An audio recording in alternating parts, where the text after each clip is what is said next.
Check. This is your boy, Charlie Mitchell. Want to do a series with you guys on the things that I've seen over the course of about 10 years that have taken out so many urban church planters. It's the Urban Church Planting Podcast, and what I want to do is create resources, community, coaching, all the stuff you need to thrive as an urban church planter. Now, when we look back over time, 10, 11, 12, 15 years, man, there's several issues that come into play when we go, man, what happened to homeboy? What happened to him? What happened? Man, why'd he go out like that, man? And so we have these moral issues that come up, these character issues that come up, these crash and burns that come up, and we're left wondering, am I susceptible? So rather than us having to question and wonder, what are the things that have taken out so many urban church planters? Number one thing that I have seen, what we're going to spend our time on today, is this one: arrogance and pride. It's a huge factor in what causes so many urban church planters to lose it, man. Proverbs 16:18 is clear. Pride goes before the fall, man. Pride goes before destruction, a haughty spirit before a fall. And what we see when we look at these urban church planters, and time again, if they're struggling with pride, they have an arrogant disposition. They have a conceited sense of self-sufficiency. Ultimately, they reject input from others and dismiss the values of their contributions. So you've got people that want to speak in. You got people that want to help. You got some resources that are actually there to help serve and help you to grow and thrive and make it in your context and in your community. And what we see time and time again, one thing that takes these dudes out is this: they won't listen.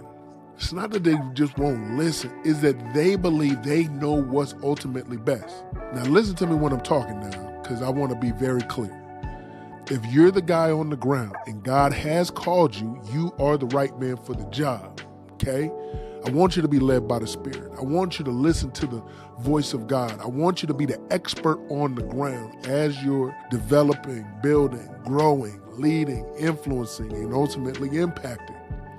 The issue is when it comes to the point where you cannot hear the counsel or the wise words of someone that is there to actually bring you value and help, that's when it becomes a problem.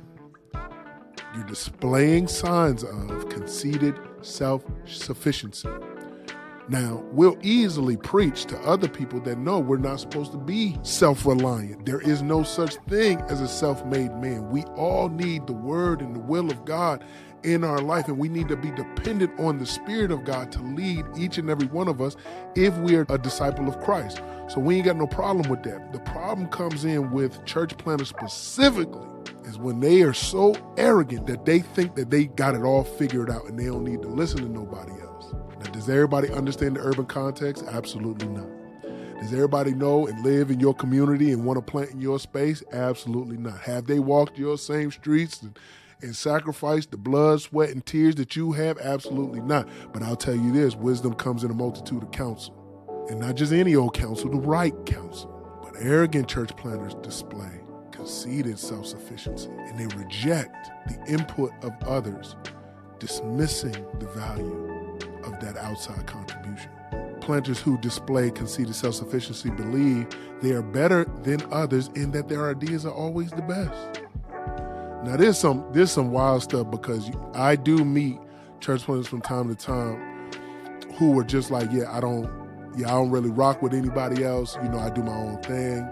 We've got our unique expression. We got our own thing. And I understand that. Listen, I want you to be unique. I want you to stand out. I want you to cut and create and innovate. I want you to do all of those things. But conceited self-sufficiency believes that it's better than others, that they can just reject outright any insight from anyone else. They believe what I have going on, you guys just don't seem to understand. I'm on a higher playing field. I'm playing a different game than you guys. And that ultimately leads us into trouble. They may reject the input from others even when it is helpful or necessary. They may also dismiss the value of others' contributions even when those contributions are valuable.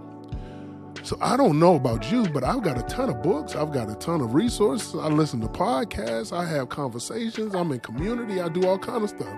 And not everything lands. You got to eat the meat and spit out the bones. But when it gets to the point where even the good stuff you don't want to hear, and a lot of times I start asking guys questions, simple questions. How are you building the structure in your community? What is your plan for this, that, or the other? What's your strategy for this? And a lot of times I start hearing dudes say, I don't know. But still pridefully and proudly acting as if they have it all together.